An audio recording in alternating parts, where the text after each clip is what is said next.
Ini adalah titah yang di Pertuan Agong yang pasti mengejutkan seluruh kepimpinan politik di Malaysia, terutamanya kepada semua ahli parlimen.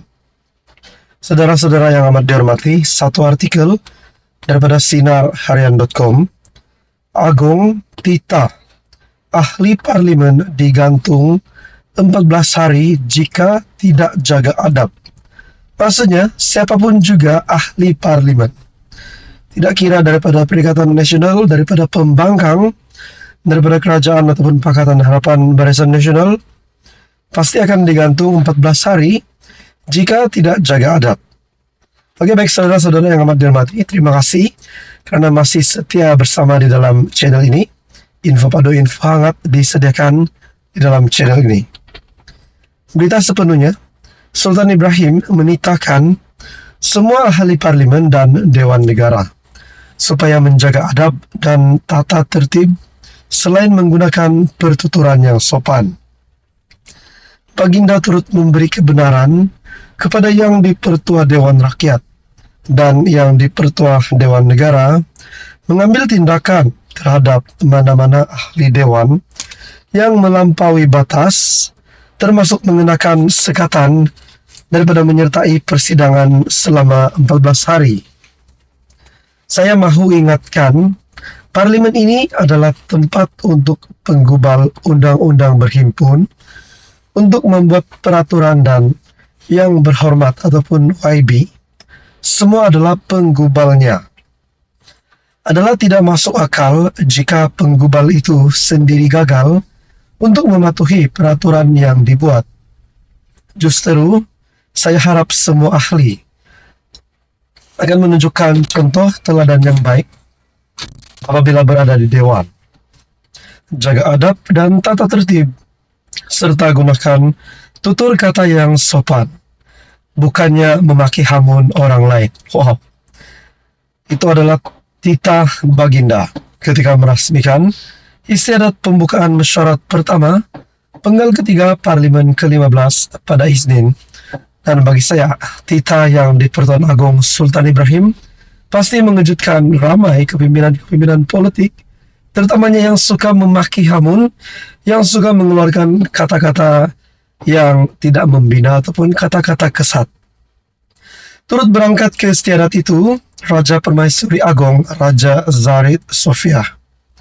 Hadir sama yang di Pertua Dewan Rakyat Tan Sri Johari Abdul, yang di Pertua Dewan Negara Datuk Mutang Tagal, timbalan yang di Pertua Dewan Rakyat Datuk Ramli, Muhammad Nor dan Elis Lau Kiong Yeng, serta timbalan yang di Pertua Dewan Negara Datuk Nur Jazlan Muhammad.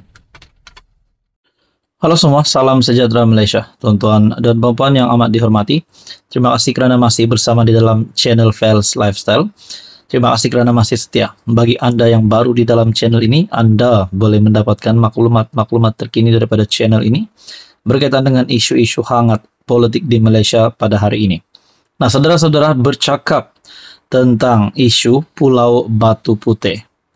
Sebelum ini, Puak Zarkashi dalam satu kenyataan daripada Malaysia Kini menyatakan Dr. Mahathir ataupun Tun Mahathir ini mencari alasan.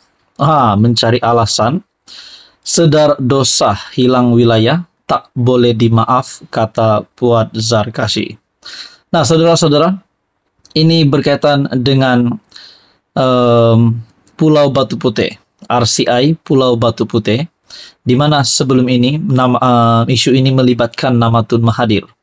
Bahkan di dalam artikel yang lain daripada MyTV Online juga menyatakan antara yang di Pertuan Agong ke-17, Mahathir dan Pulau Batu Putih. Belum terlambat untuk penulis ucapkan tahniah kepada Duli Yang Maha Mulia Sultan Johor, Sultan Ibrahim, Sultan Iskandar. Sultan Ibrahim memang terkenal sebagai seorang raja yang sangat tegas. Nah, adakah ketegasan Baginda yang di Pertuan Agong ke-17 akan dibuktikan terhadap isu berkaitan Batu Putih ini? Dan di dalam artikel ini juga penulis berkata, sekiranya perkara ini akan dibongkar semula berkaitan dengan Pulau Batu Putih, Sudah pasti yang kepanasan adalah Tun Dr. Mahathir menurut penulis ini. Di kalangan 34 juta rakyat Malaysia, sudah pastilah Dr. Mahathir yang akan kepanasan apabila isu tersebut disiasat semula. Ada kabar angin yang mengatakan Dr. Mahathir sebenarnya tunduk kepada tekanan dari Singapura ketika menyerahkan pulau tersebut. Isu Pulau Batu Putih akan kembali menjadi hangat.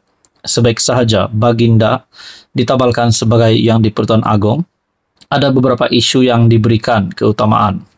Antaranya sudah pasti isu kehilangan Pulau Batu Putih kepada Singapura. Pulau Batu Putih sebelum ini berada di bawah jajahan pemerintahan Kesultanan Johor Darul Ta'zim. Namun atas beberapa sebab yang masih lagi tidak jelas, sehingga hari ini di bawah pentadbiran Dr. Mahathir pada tahun 2018, ianya telah diserahkan kepada Singapura. Lebih mengejutkan, keputusan itu dibuat tanpa pemakluman dan persetujuan Duli Yang Maha Mulia Sultan Ibrahim. Memang benar, Pulau Batu Putih hanyalah sebuah pulau batu karang yang tidak mempunyai apa-apa hasil bumi.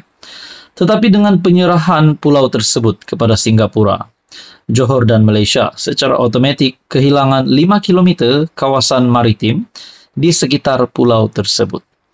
Nah, saudara-saudara, kalau benar isu Pulau Batu Putih ini, Mahathir yang bersalah, adakah Mahathir akan ditangkap? Adakah di bawah pemerintahan Yang di-Pertuan Agong ke-17 akan memberikan hukuman kepada Tun Dr. Mahathir? Itu menjadi persoalannya, saudara-saudara. Kita berbalik kepada kenyataan Puat Zarkashi, Dr. Mahathir cari alasan, sedar dosa hilang wilayah tak boleh dimaaf. Pemimpin UMNO percaya Dr. Mahathir sedang mencari alasan untuk menolak RCI, Suruhanjaya Siasatan Dirajah Pulau Batu Putih, kerana sedar dosa kehilangan wilayah amat besar dan tidak boleh dimaafkan. MKT UMNO Muhammad Puat Zarkashi berkata, bantahan Peguam Mahathir terhadap pelantikan Madraus Sharif sebagai pengerusi RCI umpama takut kepada bayang-bayang sendiri. Sebab itu bantahan Tun M tidak perlu dilayan. Rakyat mahu tahu kenapa Tun M batal rayuan semakan keputusan Pulau Batu Putih. Ia amat misteri. Nah, saudara-saudara, apa komen Anda berkaitan dengan isu ini? Ini pasti satu kejutan untuk Tun Mahathir dan kroninya. Sekian saja untuk kali ini. Teruskan bersama di dalam channel ini. Untuk info yang seterusnya, mohon bantu channel ini dengan menekan butang like, share, dan juga subscribe.